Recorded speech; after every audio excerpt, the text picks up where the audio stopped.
تخيل معي حياتك معادلة دقيقة، أرقام، علاقات، إنجازات، ولكن النتيجة صفر. منذ الصغر تعلمنا أن السعادة تأتي من الإنجازات، من النجاحات، من الأموال، من الوظيفة، ولكن ما لم نتعلمه أن السعادة بنسبة 10% مبنية على ظروفنا. هنا السؤال الحقيقي: أين 90% المتبقية؟ وهنا اكتشفت أن السعادة ليست حظاً ولا صدفة، إنما هي نظام، معادلة. معادلة السعادة تبنى على 3 عناصر. العنصر الأول وهو المتعة، العنصر الثاني المعنى، العنصر الثالث هو النمو. إذا اختفى أي عنصر من هذه العناصر لن تشعر بالسعادة. وهنا من خلال تجربتي الشخصية، أنا كمعلمة وقائدة تربوية، سنوات من الخبرة، النجاحات، الإنجازات، بدأت أسأل نفسي سؤالاً هادئاً: هل أنا سعيدة؟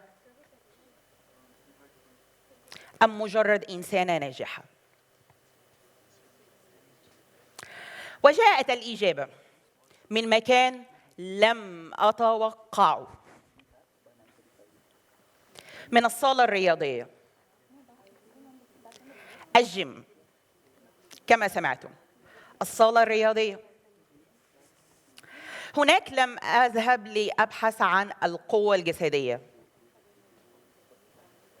هناك وجدت نفسي. كل حركة كانت مواجهة مع ذاتي. أحببت نفسي كما هي، لا كما ينتظرها الآخرون. هناك وجدت سعادة مختلفة، وهي سعادة حب الذات. أحب نفسي كما هي، سعادة مبنية على حبي لذاتي، لا أنتظر آراء الآخرين. ولكن ما زلت أشعر أن شيئاً ما ينقصني.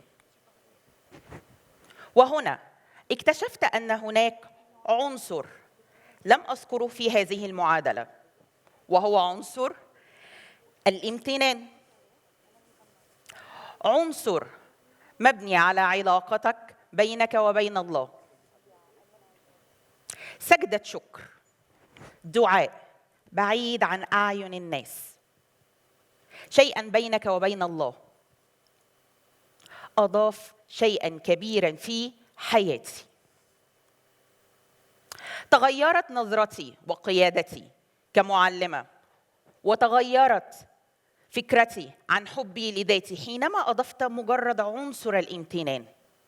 لم أعد أسأل كم أنجزت، ولكن بدأت أسأل: هل أنا في انسجام مع ما أحب؟ وهنا وجدت أن كتاب إيكيغاي، وهو كتاب يعطينا السعادة بمفهوم بسيط. هذا الكتاب لم يعطينا السعادة من خلال ما نملكه، ولكن قال أن السعادة لن تأتي لك حينما تكون في راحة، أو ستجد السعادة حينما تنجز، أو أن السعادة ستجدها حينما تقوم بنجاحات وإنجازات كثيرة. ولكن عليك أن تلتقي ب4 أشياء. هذه ال4 أشياء إذا وجدتها وجدت السعادة. أول شيء هو أن تجد شيئاً تحبه، يخرج من قلبك، شيئاً تحبه بشدة. الشيء الثاني وهو أن تتقن مهارة وتفعلها بحب. الشيء الثالث، تبحث عن شيء يحتاجه العالم لتخرج إلى العالم وتساعد الآخرين. الشيء الرابع وهو أن تجد معنى، رسالة تخرج من قلبك إلى العالم، أن تجد المعنى لحياتك. هنا اكتشفت أن نموك بدون معنى يعني جمود وإرهاق. وتغيرت نظرتي عن السعادة منذ ذلك اليوم. وحينما أقول لك أن اللعبة انتهت وأن 90% المتبقية من سعادتك لن تأتي من العالم ولكن تنبع من داخلك، ستكتشف أن سعادتك لا ترتبط بظروفك ولكن مرتبطة بك أنت. والآن سأترككم مع هذا السؤال وهو: ما الشيء الذي لو أضفته إلى معادلة حياتك سوف تشعر بالسعادة؟ ما المعنى وما الإضافة التي لو أضفتها إلى معادلة حياتك سوف تشعر بهذه السعادة؟ شكراً لكم.